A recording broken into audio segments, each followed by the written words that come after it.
नमस्कार दोस्तों, आपका स्वागत है हमारे इस चैनल हमारा गुरुकुल में। और आज का हमारा यह वीडियो एक ऐसे विषय पर है जो बच्चों से संबंधित होते हुए भी बच्चों के लिए नहीं, आपके लिए है। आपके यानी उनके माता पिता के लिए। बच्चों के इस चैनल पर उनकी शिक्षा से संबंधित वीडियो बनाते बनाते कहीं न कहीं हम लोगों को इस समस्या का भी आभास हुआ, जिसे अपने जीवन में हम लोग अनुभव करते हैं और निश्चित रूप से आप भी अनुभव करते होंगे। वह सब्जेक्ट है बच्चों के साथ उनके विकास के लिए हमारा उनसे किस प्रकार का संबंध बनता है और किस प्रकार का उनका विकास हम चाहते हैं और उस पर कितना हम काम कर पा रहे हैं। यह मेरी भी समस्या थी और आपकी भी समस्या होगी। तो हमने सोचा कि क्यों ना एक वीडियो हम लोग इस विषय पर बनाते हैं कि बेटर पेरेंटिंग होती क्या है। जी हां, हमारा आज का विषय यही है, बेटर पेरेंटिंग। एक माता पिता के रूप में संसार का हर व्यक्ति जो भी माता पिता के दायित्व को निभा रहा है, बच्चों के प्रति एक सा प्रेम रखता है और एक से सपने देखता है कि उसके बच्चे उससे बहुत आगे जाएं। लेकिन समस्या कहां आती है? समस्या आती है और हर व्यक्ति के लिए आती है कि बच्चों से जो अपेक्षाएं माँ बाप रखते हैं, प्रायः उनकी शिकायत होती है कि बच्चे उसे पूरा नहीं कर पा रहे हैं या उनको समझ नहीं पा रहे हैं। तो आज का यह विषय इन्हीं बिंदुओं पर लेकर है। भारतीय परंपरा में हम पेरेंटिंग नहीं कहते, उसे हम कहते हैं पालन पोषण। पालन बड़ा करना, पोषण शक्तिशाली बनाना। लेकिन ध्यान दीजिएगा, ये पालन पोषण दो स्तरों पर होता है, शारीरिक और मानसिक। प्रायः शारीरिक स्तर पर यह पालन पोषण हमारा मुख्य विषय बन जाता है और मानसिक स्तर पर उनका पालन हो रहा है, पोषण हो रहा है। शायद इस पर कभी हम लोग ध्यान नहीं देते। बहुत कम माँ बाप ऐसे होंगे जो इसको भी उतना ही महत्वपूर्ण मानते हैं। एक परिपूर्ण व्यक्तित्व, मैच्योर पर्सनैलिटी और सफल जीवन के लिए केवल शारीरिक नहीं, मानसिक रूप से भी उतना पालन पोषण होना आवश्यक है कि वह बच्चा जब जीवन के संघर्ष में आए तो एक सफल व्यक्ति के रूप में, एक भाई के रूप में, पिता के रूप में, पुत्र के रूप में अपनी हर भूमिका के लिए वह शारीरिक और मानसिक रूप से तैयार हो। तो इसी विषय को लेकर यह वीडियो हमारा आगे बढ़ता है और हम लोगों ने इस बात को समझने का प्रयास किया कि प्रायः हमारी समस्या होती है कि बच्चे हमारी बातों को समझते नहीं हैं, उसे वे गंभीरता से नहीं लेते हैं, पढ़ाई पर ध्यान नहीं देते हैं, पूरा खाना नहीं खाते हैं, उनमें एकाग्रता की कमी है, उनकी रुचियां निरंतर बदलती रहती हैं, आज कुछ चाहिए तो कल कुछ चाहिए। सबसे बड़ा है मोबाइल एडिक्शन, वो भी एक बहुत बड़ी समस्या के रूप में आता है। फिर कहीं लगता है कि नहीं, शारीरिक रूप से कमजोर हैं, उतना मजबूत नहीं हैं। इन सारी चीजों के पीछे जो कारण है और उन कारणों को हम कैसे सॉल्व कर सकते हैं, कैसे उनका निराकरण कर सकते हैं, इनको हमने इस वीडियो में लिया है। और सबसे पहले हम चलते हैं कि आखिर इस समस्या का कारण क्या होता है, क्योंकि अगर कारणों को हमने जान लिया तो निश्चित रूप से समाधान बहुत आसान है। कारणों पर जब हम बात करते हैं तो आप एक बात समझ लें, स्पष्ट मैं कह दूं कि सुविधाओं के कम या ज्यादा होने से कोई फर्क नहीं पड़ता है।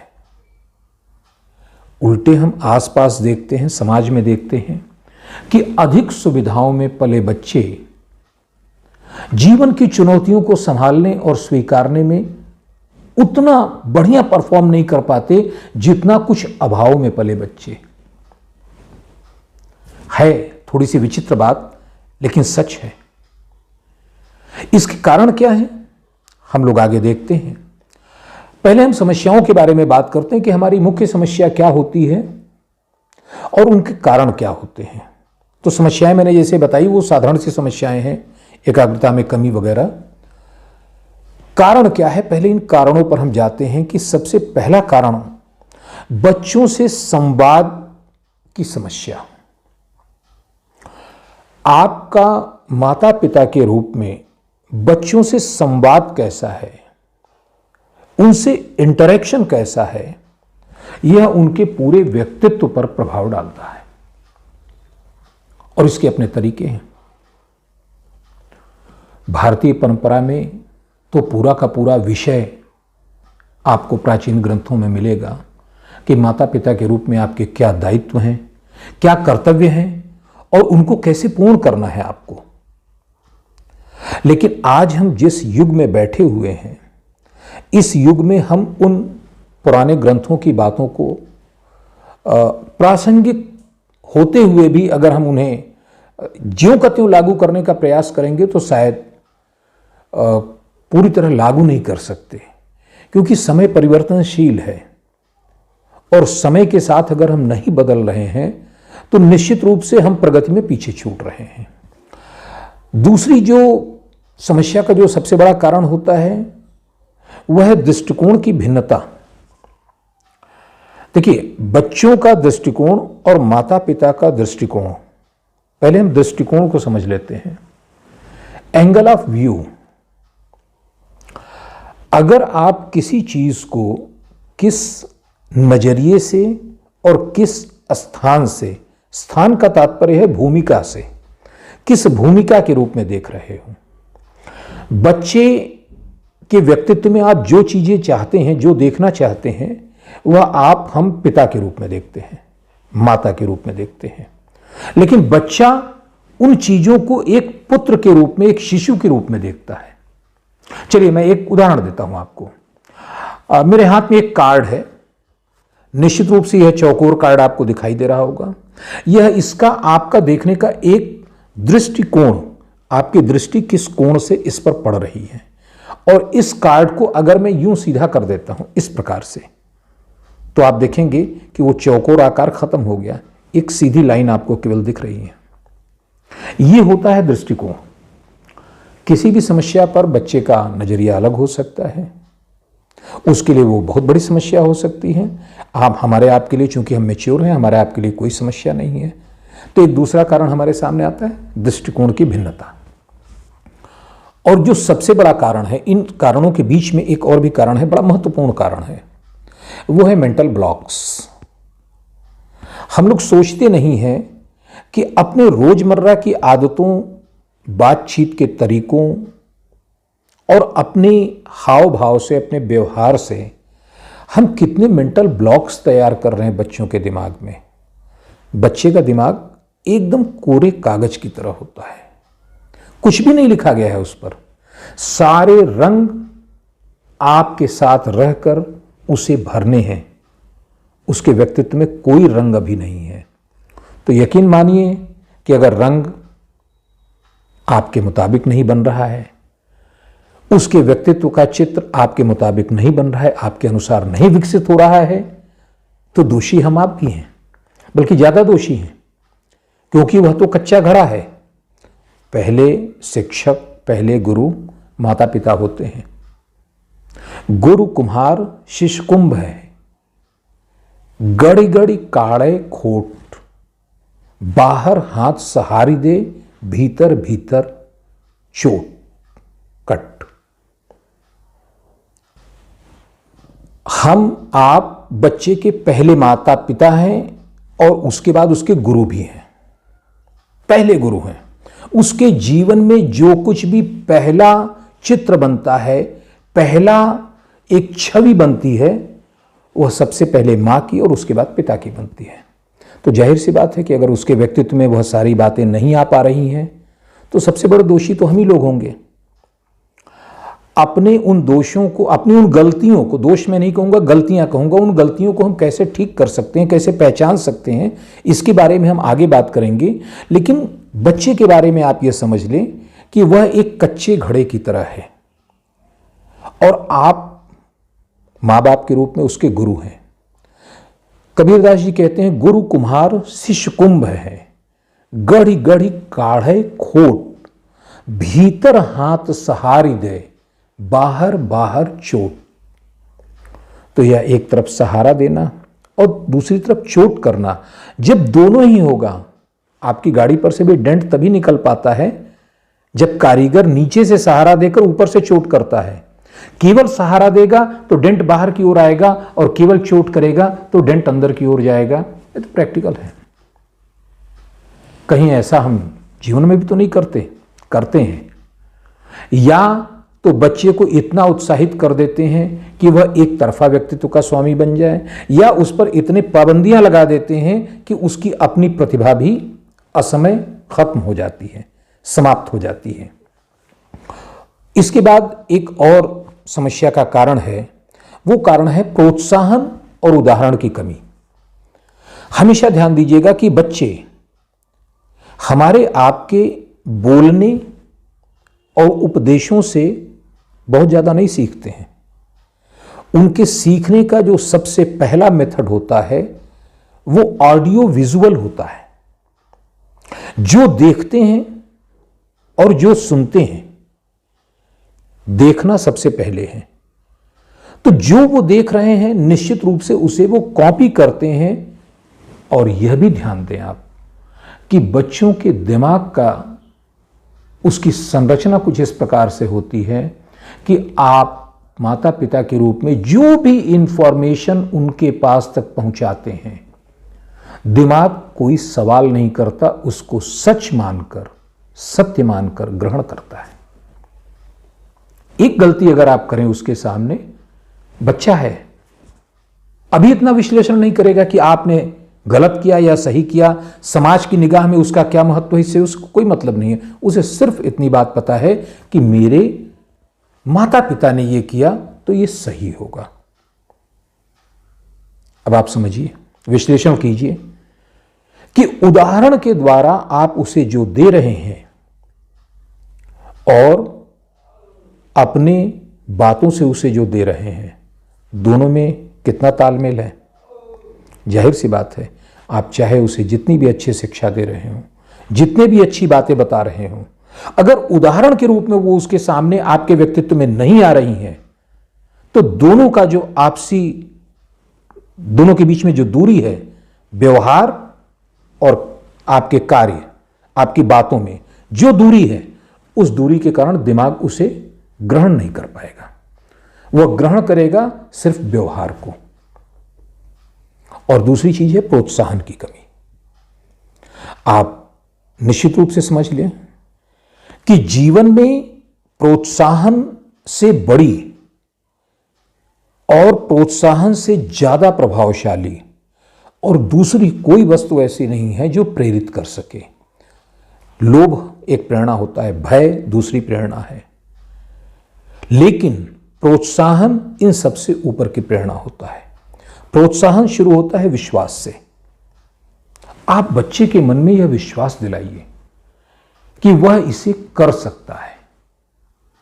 मैं प्रायः कहता हूं कि आपने बच्चे के लिए कितनी संपत्ति छोड़ दी यह बहुत महत्वपूर्ण नहीं है, क्योंकि वह संपत्ति उसे आजीवन सामर्थ्यवान बनाए रखेगी, इसकी कोई गारंटी नहीं है।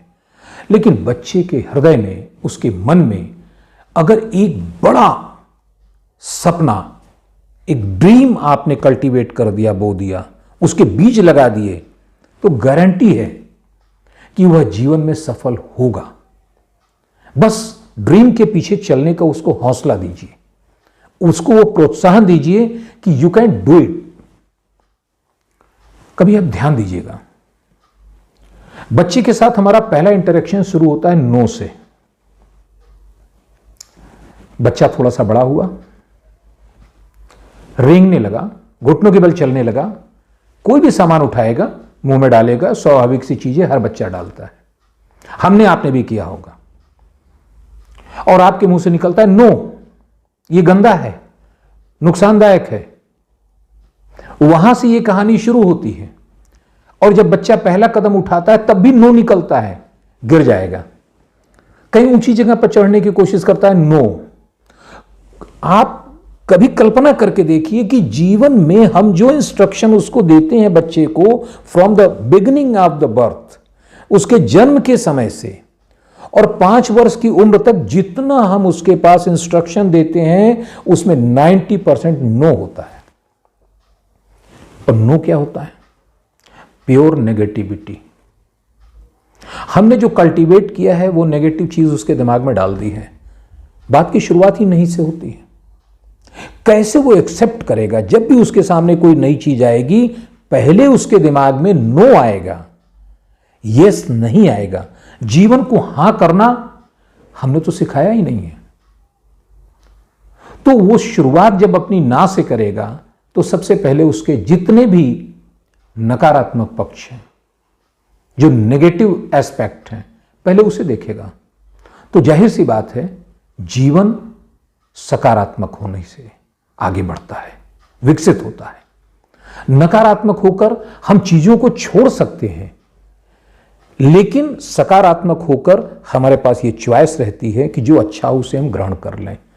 तो कृपया इस मेंटल ब्लॉक को हटाएं, बहुत बड़ी समस्या होती है।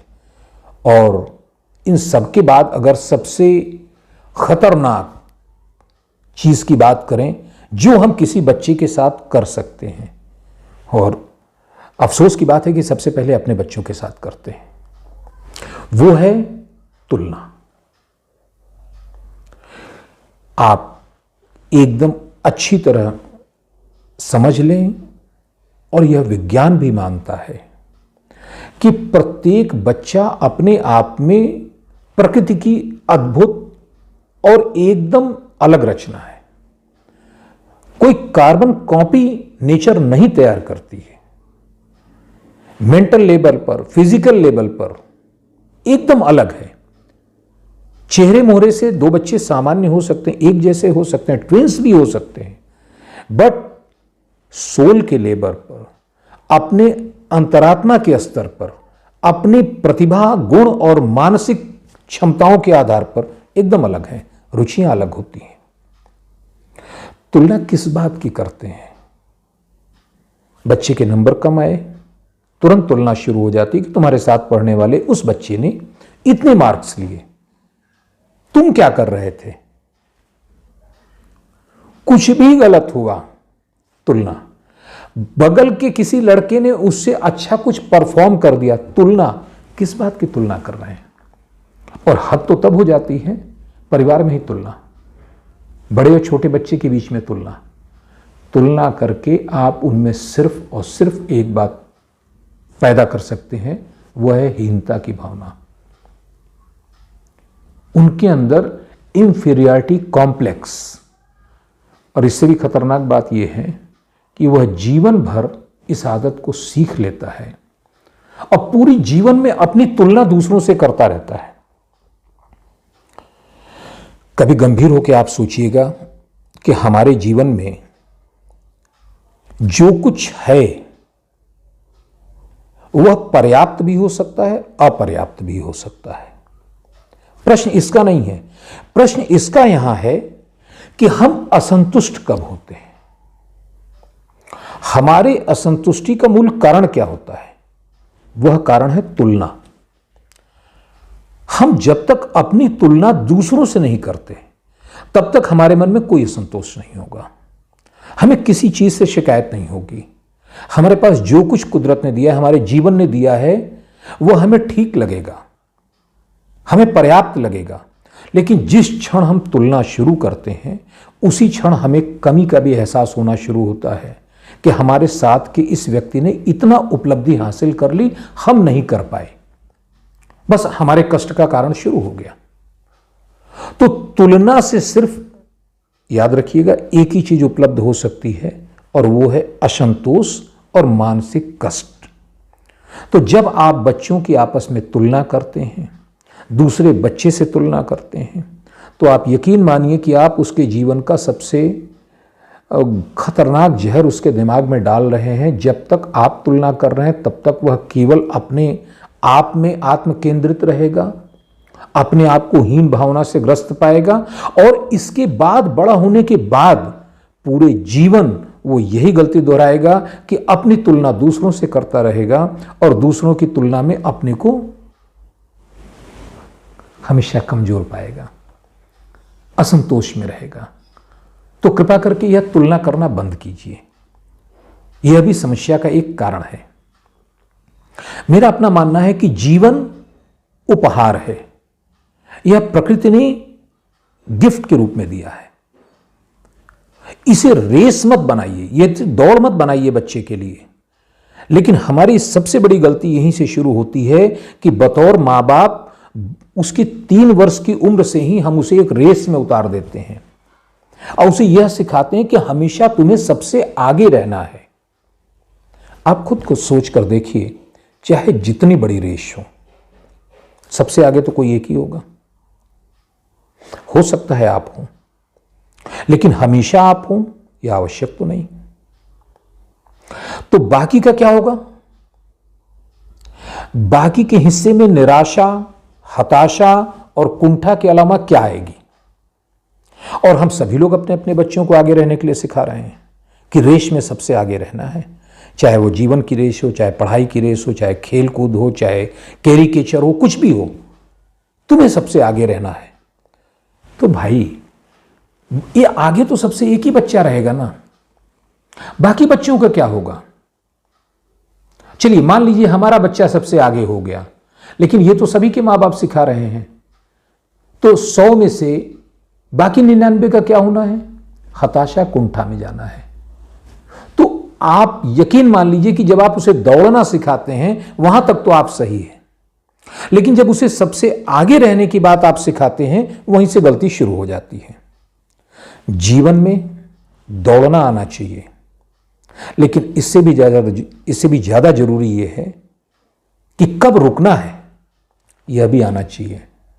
बच्चे को सिखाइए कि कब वह अपनी उपलब्धि, अपनी क्षमताओं, अपनी प्रतिभा से संतुष्ट होना सीखे। जीवन रेस नहीं है। और अगली बात कि सबसे बड़ी चीज यह है कि बच्चे को हमें अगर पूरी तरह विकसित करना है, उसकी प्रतिभा को, उसकी क्षमताओं को, और हम मां बाप के रूप में यह चाहते हैं कि हमारा बच्चा जीवन की हर चुनौती के लिए तैयार हो, तो कृपा करके उसे गमले का पौधा मत बनाइए जिसे हर वक्त देखभाल की जरूरत पड़ती है। समय पर खाद, समय पर पानी, समय पर धूप, समय पर छाया, और जरा सा भी अगर कुछ उसके अनुकूल नहीं हुआ तो मुरझा जाना। इतनी देखभाल मत कीजिए। उसे जंगल का मजबूत वृक्ष बनाइए जो अपनी जड़ें इतनी गहरी रखता है कि हर परिस्थिति में अपने को जीवित रखना जानता है, अपने को विकसित रखना जानता है, और इतना विशाल होना जानता है कि आकाश की ऊंचाई को नाप सके। किसी देखभाल की जरूरत नहीं है जंगल के वृक्ष को। तो हमेशा ये याद रखिएगा। और अंत में सबसे बड़ी चीज कि बच्चे को जीवन में एक कदम चलना सिखाइए, एक बार में सिर्फ एक कदम, रेस नहीं, 1 स्टेप एट 1 टाइम। क्योंकि यह पूरी तरह स्थापित तथ्य है कि अगर निरंतर कोई चल रहा है तो मंजिल तक पहुंचेगा। वो खरगोश और कछुए वाली कहानी याद आ रही होगी, बचपन में आपने भी पढ़ी है, मैंने भी पढ़ी है। तो चलना महत्वपूर्ण है, गति कितनी है यह बाद में सोच लेंगे। शुरू से दौड़ पर मत ध्यान दीजिए, और एक बार में एक स्टेप, कभी हताश नहीं होगा बच्चा। और उसके बाद नेक्स्ट स्टेप है 1 स्टेप मोर। एक कदम हमने उठाया, हम लक्ष्य की ओर बढ़े मजबूती के साथ, और उसके बाद 1 स्टेप मोर।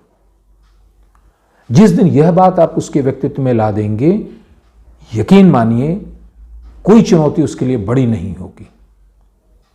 दोस्तों, इस विषय पर हम क्रमशः 3 वीडियो बना रहे हैं।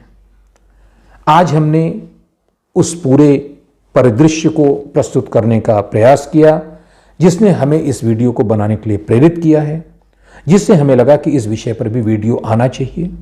अपने अगले वीडियो में हम बातें करेंगे आज प्रेजेंट टाइम में बच्चों की क्या प्रॉब्लम्स हैं और उनके क्या सॉल्यूशंस हैं, मेंटल लेवल पर as well as physical level पर। उनकी प्रॉब्लम्स क्या हैं। उनकी प्रॉब्लम वो नहीं है जो हमारे आपके दिमाग में है।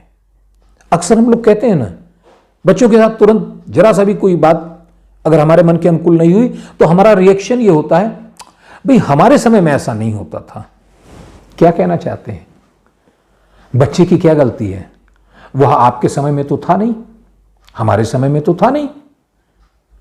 गलती हमारी है, वह हमारे समय में नहीं था, इसलिए हमारे समय में क्या होता था उससे उसका कोई लेना देना नहीं है। लेकिन हम उसके समय में हैं और फिर भी उसके समय को पूरी तरह समझने और स्वीकारने के लिए तैयार नहीं है। समस्या तो यहां होती है। तो निश्चित रूप से समस्याएं कई स्तरों पर हैं और पूरा हम लोग विश्लेषित करेंगे। अगले वीडियो में हम पुनः आपसे मिलेंगे बच्चों की जो प्रमुख समस्याएं हैं और उनके समाधान के साथ। धन्यवाद, नमस्कार।